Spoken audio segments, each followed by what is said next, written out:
안녕하십니까. 만화공인중개사의 저자 이용훈입니다. 오늘은 도시 및 주거환경정비법 제22강 3 정비사업의 시행에 대해서 같이 알아보도록 하겠습니다. 용어에서 시간에 배웠듯이 정비사업은 크게 6가지로 나뉩니다. 그 6가지에 대해서 그 대상지역, 시행방법, 시행자별로 정리를 하도록 해보겠습니다. 자, 첫 번째 정비사업 우리가 용어 정의 시간에 배웠을 때 첫 번째가 바로 뭐였다? 주거환경 개선사업입니다. 자, 주거환경. 자, 주거환경을 개선하는 정비사업이라는 얘기입니다. 주거환경 개선사업. 자, 이 주거환경 개선사업에 그 먼저 대상지역. 자, 어떤 지역을 대상으로 하나. 그 대상지역을 살펴보도록 하겠습니다. 주거환경 개선사업의 대상지역은 도시 저소득 주민이 집단으로 거주하는 지역입니다. 그러니까 상태가 아주 안 좋은 거죠. 구체적으로 정비 기반 시설이 극히 열악합니다. 극히 열악. 자, 극히 열악하고 두 번째는 노후 불량 건축물이 과도하게 밀집한 지역입니다. 과도하게 밀집. 자, 이런 지역에서 주거 환경을 개선하기 위해서 하는 사업이 바로 주거 환경 개선 사업입니다. 일단 6가지 대상 지역이 뭔지를 살펴보고 구체적으로 그 시행 방법하고 시행자별로 또 정리해 보도록 하겠습니다. 자, 첫 번째는 주거환경 개선 사업, 두 번째는 주택을 재개발하는 겁니다. 재개발 사업, 주택 재개발 사업. 자, 이 경우는 주거환경 개선 사업보다는 조금 상황이 좋지만 여전히 안 좋은 상태입니다. 바로 정비 기반 시설이 극히는 아니지만 열악해요. 여기도 정비 기반 시설이 열악하고 또 노후 불량 건축물이 밀집되어 있습니다. 과도하게는 아니지만 역시 밀집되어 있는 지역입니다. 이런 지역에서 주거 환경 개선하기 위해서 하는 사업이 바로 주택 재개발 사업입니다. 자, 세 번째 사업은 주택 재건축 사업입니다. 우리가 흔히 주택 재개발 재건축 사업 하면 바로 이 도시 및 주거환경정비법의 정비사업, 주택재개발사업, 주택재건축 사업을 말하는 것입니다. 자, 이 경우에는 위보단 조금 나아집니다. 이때는 정비 기반 시설은 양호합니다. 이것은 양호해요. 주로 아파트, 대단위 아파트를 생각하시면 됩니다. 지은 지 좀 오래돼서 그렇지. 양호하나 오래되는 바람에 노후 불량 건축물은 밀집해 있는 겁니다. 밀집. 자, 이런 지역에서 하는 겁니다. 자, 네 번째 도시환경 정비사업이에요. 도시환경을 정비하는 사업입니다. 도시환경 정비사업. 자, 도시환경 정비사업은 상업지역이나 공업지역 등으로서 토지의 효율적 이용하는 것하고 또는 도심이나 부도심의 도시기능 회복, 이런 도심이나 부도심, 이런 도시기능 회복하는 것하고 또 하나는 상권 활성화입니다. 상권 활성화 이런 것들을 위해서 하는 도시 환경을 개선하기 위해서 하는 사업이 도시환경 정비 사업입니다.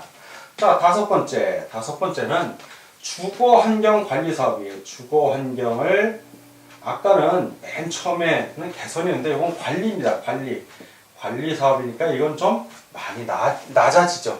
그러니까 강도가 많이 낮아지는 겁니다. 주거환경 관리 사업은 주로 단독주택이나 다세대 주택이 밀집한 지역입니다. 그래서 정비 기반 시설하고 공동 이용 시설을 확충을 통해서 주거환경을 보존하거나 정비 개량하기 위해서 시행하는 사업을 말합니다. 자, 6번째는 바로 가로주택 정비 사업입니다. 가로구역이라고 그러죠. 도로로 구획되는 구역입니다. 그 구역에 있는 주택을 정비하는 사업이에요. 정비하는 사업, 정비사업. 자, 가로구역에 있는데 그 가로구역 중에서 노후 불량 건축물이 밀집한 가로구역입니다. 노후 불량 건축물이 밀집한 가로구역. 자, 그래서 종전의 가로를 유지합니다. 그 가로를 없애는 건 아니고 유지하면서 여기는 소규모로 1번은 대규모, 밑으로 갈수록 소규모가 되는 겁니다. 소규모로 주거 환경을 개선하기 위하여 시행하는 사업입니다. 자, 이렇게 우리가 대상 지역을 좀 알아봤고 이제 구체적으로 그 시행 방법이라든가 시행하는 사람들, 시행자가 누구인지를 구체적으로 또 한번 살펴보도록 하겠습니다. 방금은 대상적으로 우리가 알아봤고, 자, 두 번째는 시행 방법입니다. 어떤 식으로 시행하나? 자, 시행 방법을 알아보도록 하겠습니다. 시행 방법은 주거 환경 개선 사업이 제일 많아요. 종류 자체가. 그 얘기는 주거 환경 개선 사업에 있는 것 같고 부분적으로 차용해서 쓴다는 얘기입니다. 그러면 주거 환경 개선 사업의 그 시행 방법을 보면 첫 번째로 소유자 스스로, 자, 소유자 스스로 주택을 개량하는 방법이 있습니다. 첫 번째. 자, 두 번째는 수용하는 거예요. 수용은 그 정비구역 전부 또는 일부를 수용을 해서 그 주택을 건설한 다음에 그 토지나 건축물 소유자에게 우선 공급하는 방식을 말합니다. 그 세 번째는 이제 환지 방식. 자, 환지. 그러니까 사업 시행자가 환지로 공급하는 겁니다. 환지로. 땅, 그러니까 토지를 정비 사업이 끝난 다음에 해당 땅을 바꿔준다. 물론 입체 환지 같은 것도 가능합니다. 입체 환지 뒤에 나중에 또 강의 시간에 설명이 나옵니다. 자, 그리고 네 번째는 관리 처분 계획에 의해서, 자, 인가받은 관리 처분 계획에 따라서 공급합니다. 이걸 공용 환권이라고 하고, 마지막으로 이 네 가지를 다 합친 거, 혼용 방법도 가능합니다. 혼용도. 자, 혼용도 가능하다. 주거 환경 개선 사업에는 모든 사업이 다 들어가 있습니다. 시행 방법이. 자, 그러면 두 번째, 주택 재개발 사업을 보겠습니다. 주택 재개발 사업은 관리 처분 계획에 따라 합니다. 첫 번째, 관리 처분 계획에 따라 공급하는 방법이 있고, 두 번째는 환지 방법도 가능합니다. 환지 방법도. 주택 재개발은 그 아파트 단지를 포함한 그 주변에 그 단독이나 다세대 주택을 다 포함한 정비 구역이 좀 넓습니다. 자, 이제 주택 재건축 사업은 주로 아파트 같은 데를 하기 때문에 재건축 사업 같은 경우는 관리 처분 계획에 따라 합니다. 관리 처분 계획. 그래서 여러분들이 꼭 아셔야 되는 게 여기서 주택 재건축 사업의 경우에는 환지 방법이 적용되지 않습니다. 요게 시험 문제 잘 나와요. 다음 중 환지 방법이 적용되지 않는 것에 대해서 그 보기가 나오면 주택 재건축 사업으로 정답이 되는 것입니다. 자, 네 번째, 도시환경 정비 사업은 관리 처분 계획에 따라 합니다. 관리 처분 계획에 따라 하고, 또는 환지 방법에 의해서도 할 수 있습니다. 환지 방법에 의해서도. 자, 주거 환경 관리 사업이니까 이거는 주거 환경 관리 사업 뜻만 알면 쉬워요. 그러니까 단독주택이나 다세대 주택이 밀집한 지역에서 이제 정비 기반 시설하고 공동 이용 시설 확충을 통해서 주거 환경 보존, 개량, 정비 뭐 이런 거기 때문에 이 경우에는 주택 소유자 스스로, 자, 소유자 스스로 개량하는 방법을 씁니다. 각자 자기가 갖고 있는 거. 그리고 마지막으로 가로주택 정비 사업은 역시 소규모로 하는데 이 경우에는 관리 처분 계획 방법에 의해서 합니다.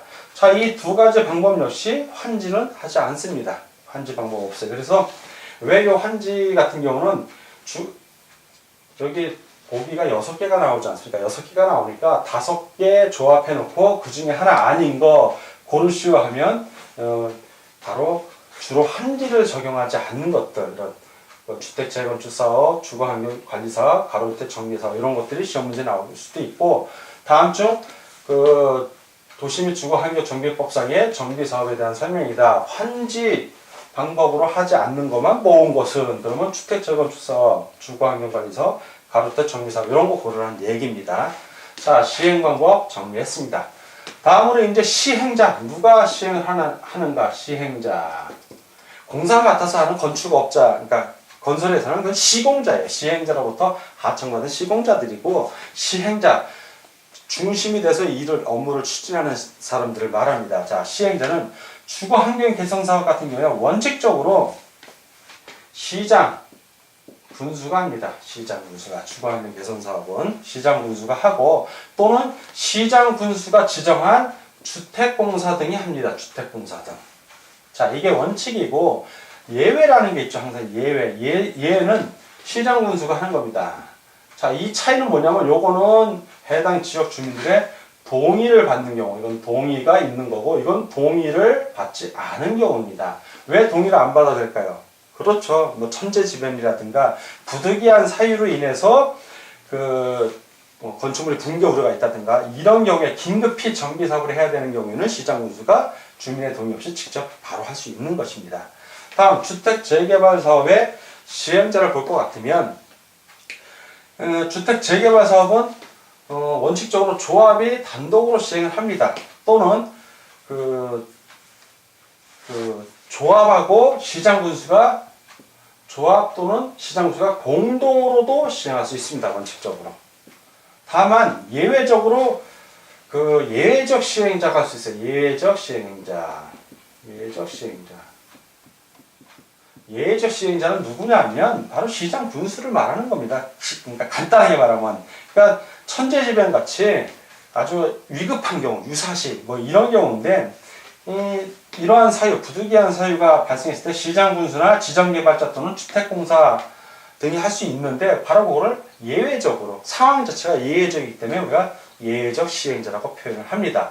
다음 주택 재건축 사업 같은 경우는 주택 재개발 사업하고 동일합니다. 그리고 이제 네 번째 도시환경 정비 사업 같은 경우는 그 위하고 동일한데 조금 차이가 나는 게 조합 또는 토지 소유, 조합도 할 수 있고 토지 등 소유자도 할 수 있습니다. 조합 또는 토지 등 소유자가 시행하거나 또는 조합이 동의를 얻어갖고 또는 토지 등 소유자의 동의를 얻어서 조합은 과반수 동의를 얻으면 되고 토지 등 소유자 과반수 동의를 얻으면 됩니다. 그런 동의를 얻어서 시장 군수하고 공동으로 시행하는 것도 가능합니다. 여기도 공동 시행 있죠. 거의 유사한데 여기 토지 등 소유자가 하나 들어가는 거, 요게 조금 다른 겁니다. 그리고 예외인 경우에는 똑같습니다. 예외적 시행자는 여기도 역시 예외적 상황이기 때문에 예외적 시행자가 합니다. 다음 이제 주거환경 관리 사업은 이거는 시장 군수가 직접 합니다. 시장 군수가 직접 하고 예외적 시행자가 예외적인 상황에서는 예외적 시행자가 합니다. 이 시장 군수가 직접 할 때는 시장 군수가 지정한 주택공사 등이 사업 시행자로 될 수가 있습니다. 가능합니다. 가로주택 정비 사업 같은 경우에는 조합이 단독 시행을 합니다. 또는 조합이 단독 시행을 할 수 있고 또는 조합이 과반수 동의를 얻어서 시장 군수하고 공동으로 할 수도 있습니다. 즉 토지 등 소유자가 없이 그냥 조합이 하는 겁니다. 그럼 역시 이 경우에도 예외적인 상황이 발생하면 예외적 시행자가 시행을 할 수 있습니다. 자, 이렇게 정비 사업의 시행이 6가지가 나오고 복잡한 것 같은데 여러분들이 요 기본 표만 정확하게 숙지를 하시면 우리 교재에 나와 있는 거 쭉 읽어보시면 다 이해가 됩니다. 문장이 길어서 그렇지 결코 어려운 내용은 아니니까 하나씩 이해하면서 최소한 3독 정도 하면 이거 저절로 다 이해되니까 너무 어려워하지 마시고 일단 강의 들으시고 교재 보시면 이해가 될 겁니다. 다음 이제 시공자 선정 등에 대한 거 같이 알아보도록 하겠습니다. 자, 시공자 건설 회사들 생각하시면 되는데, 자, 조합 같은 경우 언제 시공자를 선정하는가? 시공자 선정입니다. 조합이 시공자 선정하는 거는 조합 설립 인가를 받아야 돼요. 조합 설립 인가를 시장 군수로부터, 즉 시군 자치구를 말한다. 조합 설립 인가를 받고, 인가 후에 조합의 창립총회에서 경쟁 입찰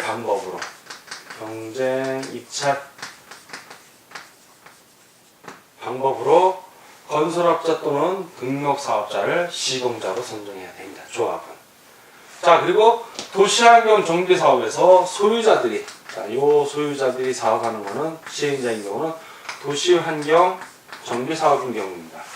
자, 이렇게 단독으로 소유자가 하는 경우에는 사업 시행 인가를 받은, 사업 시행 인가를 받아야 됩니다. 일단 사업 시행 인가를 받으면 그 인가를 받은 규약이 있어요. 규약.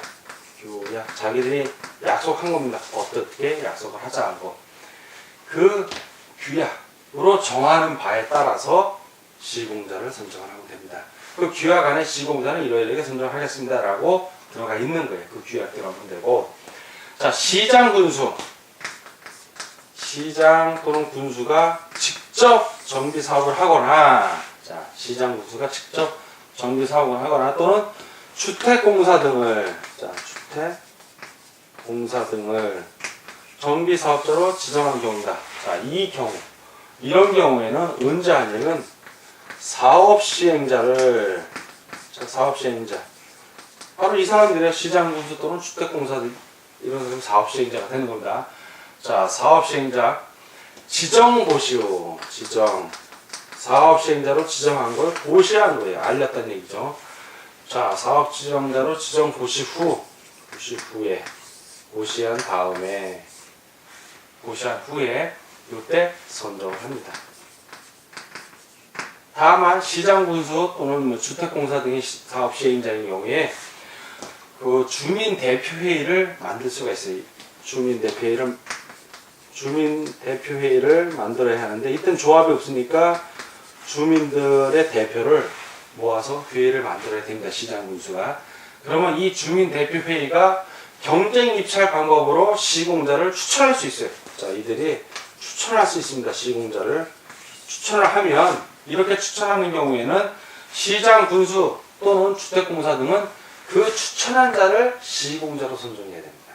이거 중요한 거예요. 물론 이 추천할 때도 뭐 경쟁 입찰 방법으로 응찰을 받아서 가장 싼 가격에 그 낙찰하겠다고 한 사람들을 그 시공자로 선정하는 겁니다. 결국 추천됐다는 얘기는 결국 시공자로 선정이 된 거예요. 이미 이때. 그렇지만 정식 추천받아서 추천하고, 그리고서 시장군수 또는 주택공사 등이 응하는 거니까 그때 시공자로 선정을 하는 겁니다. 그러면 그때 시공자가 선정이 되는 겁니다. 자, 이렇게 정비사업이 시행이 되는데, 정비사업 시행에 있어서 그 안전진단과 관련해서도 문제가 가끔 나옵니다. 뭐 늘 나오는 건 아닌데, 안전진단. 자, 안전진단. 그렇죠. 안전진단을 해야죠. 건물이 쓰러질 만한 건지, 그냥 그대로 버틸 만한 건지. 안전진단을 하는데, 이 안전진단을 실시하는 사람. 자, 누가 실시하냐면, 이거는 그 시장하고 군수가 하는 겁니다. 시장, 군수. 시군구청장을 말합니다. 이때 시장군수는. 구청장은 자치구의 구청장을 말해요. 자, 시장군수가 실시하는데, 그냥 하는 게 아니라 안전진단해야 되려면 누군가 요청을 해야겠죠. 즉, 정비사업구역에 토지 등 소유자들이 지정 제한을, 정비구역으로 지정해달라고 제한을 요청할 때, 그때 자기들이 10분의 1 이상의 동의를 받아서 안전제한도 같이 요청을 하는 겁니다. 지정 제한 요청을. 그러면 시장군수가 그걸 보고 안전진단을 하는 겁니다. 그러면 안전진단을 실시하는 목적은 뭐냐? 자, 목적이 있어야죠. 그거는 정비계획을 수립을 해야 돼. 시장군수는 정비구역을 지정해달라고 지정권자에게 요청을 할 때 반드시 정비계획을 같이 보내야 돼요. 근데 정비계획이라는 게 데이터가 있어야만 정비계획을 만드니까 안전진단을 통해서 정비계획을 수립하는 겁니다. 자, 정비계획을 수립하려면 안전진단이 필요한 거예요. 자, 정비계획의 수립 또는 주택 재건축 사업. 자, 주택 재건축 사업을 할지 말지. 재건축 사업. 요 시행 여부를 결정하기 위해서 주택 재건축 사업의 시행 여부. 이런 거를 결정하기 위해서 안전진단을 실시합니다. 그래서 우리 교재에 나와 있는데 안전진단을 실시해야 하는 경우가 있어요. 세 가지 경우가 나오고, 또 하나는 주택 재건축 사업의 안전진단 제외 대상도 있습니다.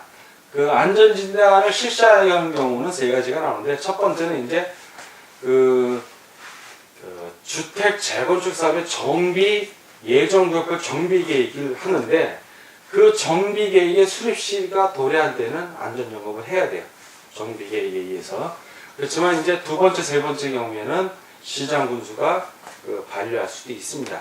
자, 의외로 시험 문제 잘 나오는 거는 주택 재건축 사업에서 안전진단 제외 대상이 있어. 제외 대상. 여기 왜 잘 나오냐면 보기가 4개나, 제외 대상이 4가지 나와요. 그러니까 지문이 5개인데 4가지 나오면 하나 아닌 것을 좀 넣으면 되는 거예요. 자, 그래서 요거만 한번 살펴봅니다. 제외 대상 첫 번째는 누가 인정하는 게 천재지변. 자, 천재지변이 일어나면 주택이 붕괴되잖아요. 천재지변 등으로 주택이 붕괴되면 신속히 재건축을 해야 되는 거예요. 그 지진 같은 거라서 집들이 무너지면 재건을 해야 돼요. 도시기능이 마비가 되니까. 그런 경우에는 안전진단이 필요 없는 거죠. 이미 다 허물어지고 금가고 난리가 났는데 무슨 안전진단이 필요해요. 이건 누가 봐도 이해가 됩니다. 자, 두 번째는 주택의 구조상 사용 금지가 필요하다고 시장 군수가 인정할 때, 필요하다고 인정할 때, 인정하는 거. 사용 금지해야 돼. 시장 군수가 딱 볼 때. 이제 세 번째는 노후 불량 건축물 수에 관한 기준을 충족한 경우에, 그 나머지 잔여 건축물은 튼튼하다 하더라도 이미 수를 충족을 했는데, 이 숫자를, 그럴 때는 안전진단이 필요 없는 겁니다.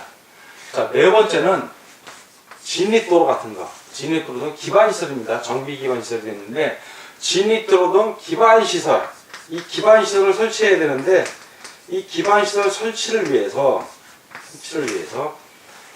길가피구역에 정비구역이 포함됐을 때, 그럼 기반 도로 같은 걸 뚫으려면 거기에 도로 예상 부지에 있는 건물들은 어떻게 돼? 허물어야 되잖아요. 안전진단이 필요 없는 거죠. 허물어야 되는 건데 철거해야 되는 거예요. 그런 것들은 이렇게 기반시설 설치를 위해서 불가피하게 정비구역에 포함된 것으로 시장 군수가 인정하는 건축물은 그냥 자동 철거니까 굳이 안전진단을 받지 않아도 되는 겁니다. 그래서 제외 대상 4가지가 되는 거예요. 그리고 이제 안전진단 같은 거 과정이 좀 우리 교재에 나오는데, 그 중요하게 여러분들이 눈여겨볼 거는 시도지사가 시장 군수로부터 안전진단에 관한 거는 보고를 받아요. 그래서 이 시도지사가 그 재건축 사업을 취소를 요청할 수 있습니다. 취소 요청이. 재건축 사업을 하지 마십시오라고 취소 요청을 해요. 왜냐면 적정성 여부를 시도지사 보고 받은 다음에 그걸 검토했는데, 이거는 굳이 재건축 안 해도 돼. 주변 상황을 다 고려해 봤을 때.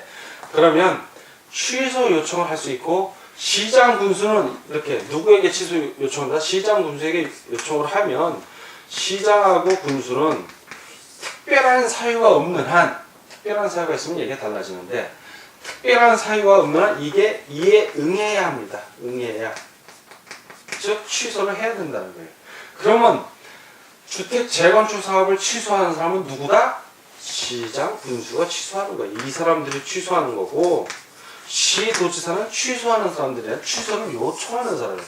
요거 헷갈리지 않게 바랍니다. 주택 재건축 사업에 안전진단을 하고 적정성 여부 검토를 했는데 시도지사가 취소를 할 수 있다라는 지문이 나면 그거 틀린 겁니다. 취소를 요청하는 거고, 취소는 시장 군수가 취소를 하는 겁니다. 자, 그러니까 안전진단을 하게 되면 이 비용이 들어갈 거 아니에요. 자, 비용. 돈 들어간다고, 돈. 안전진단 그러니까 하는 게 아니라 다 규정에 의해서 안전진단을 할 수 있는 그 회사에다 요구를 하는 겁니다. 그러면 그 사람들이 나와서 안전진단 검사하면 인건비 들어가죠. 그리고 조사하면 조사 비용 들어가죠. 그 비용 들어가는 거. 누가 부담할 것인가? 자, 이 안전진단 비용은 원칙적으로 시장 군수가 부담합니다. 원칙은. 예외적으로 안전진단을 해주십시오라고 실시 요청한 자, 그 사람도 부담할 수 있습니다. 그 안전진단에 드는 비용 전부 또는 일부를 그 시도 조례에 따라 시장 군수가 시군구청의 조례가 아니라 시도의 조례, 요거 주의해야 돼. 시도의 조례에 근거해서 시장 군수가 시도의 조례에 따라서 안전진단에 드는 비용을 안전진단을 요청한 자들에게 그 비용을 부담하게 할 수 있습니다. 자, 오늘은 부동산 공법 제22강 제3편 도시 및 주거환경정비법 두 번째 시간으로서 3. 정비사업의 시행에 대해서 같이 공부를 했습니다. 정비사업의 시행 역시 중요한 부분이니까 여러분들 우리 교재를 꼭 읽어주실 것을 당부드리면서 오늘 강의를 마치겠습니다. 감사합니다.